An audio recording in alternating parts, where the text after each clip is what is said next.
Hi, I'm Dr. Lori Schwartz-Reichel. My career began in music education, where I learned the importance of a key change, a shift, in the tonal center of a piece of music, often used to inject energy or produce significance. Eventually, I realized the impact of making key changes in all areas of my life and the desire to help others do the same. Making key changes can be difficult. I certainly don't have all the answers, but I do like to pose questions for reflection and offer actionable key changes for us to attempt in both our working and living situations. Together, we can unlock our greatest potential in collaboration with those we love, serve, and lead. Let's discover how we can grow together by making key changes. Over the last 4 episodes, we've explored different aspects of leadership. Today, we're bringing those lessons together. I believe reflection is one of the greatest tools for growth because it gives us the opportunity to pause, remember what we've learned, and decide how we'll apply those lessons moving forward. After all, information alone doesn't create change. Application does. So let's reflect on the last 4 episodes together, like we always do on this podcast.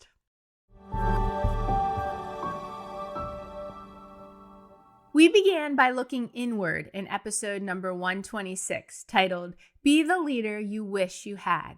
We discussed becoming the kind of leader who inspires trust, builds confidence, and creates a positive culture, regardless of your title. If you want to be the leader you wish you had, ask yourself these 3 questions. Do people leave conversations or experiences with me feeling stronger or smaller? Do they leave encouraged or discouraged? Do they feel valued or undervalued? Then ask yourself a few more questions. Who was the best leader you ever had and why? Who challenged your growth because of poor leadership? And what do you hope someone would say if they were describing your leadership 10 years from now?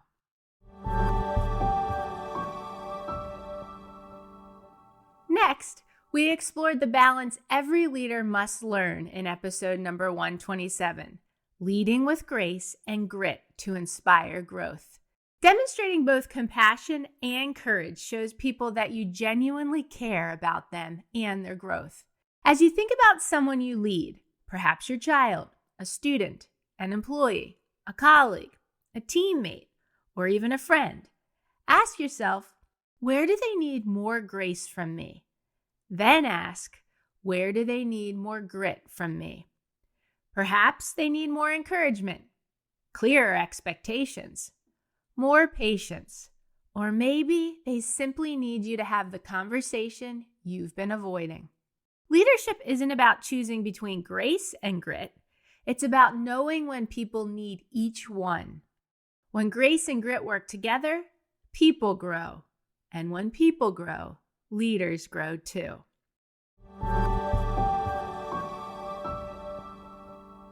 Then, in episode number 128, we talked about one thing every leader has in common. Making mistakes means you're growing.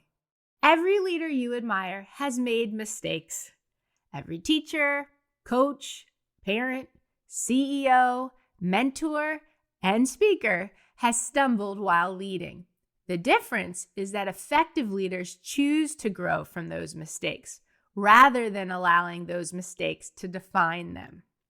We discussed 5 key changes that can help us grow through our mistakes. Key change number 1, tell the truth, even when it's uncomfortable. Key change number 2, keep your promises. Key change number 3, give credit generously. Key change number 4, own your mistakes quickly. And key change number 5, apologize sincerely. When we practice these 5 key changes, mistakes become opportunities for growth instead of barriers to effective leadership. Finally, in episode number 129, we discovered that some of our greatest leadership lessons come from the people closest to us. The people who shape our leadership aren't always the ones standing on a stage, writing books, or receiving awards. Sometimes they're the people sitting beside us at the dinner table, working alongside us at our job, coaching with us on a field, encouraging us through life's challenges, or quietly showing us what leadership looks like through the way they live each day. Leadership lessons are often learned from the people closest to us. In my case, that's my husband.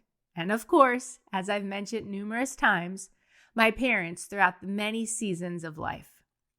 For you, it may be a spouse or partner, but it might also be a friend, a neighbor, a relative, colleague, supervisor, teacher, or a coach. Whose leadership has had a lasting impact on you? What did you learn from that leader?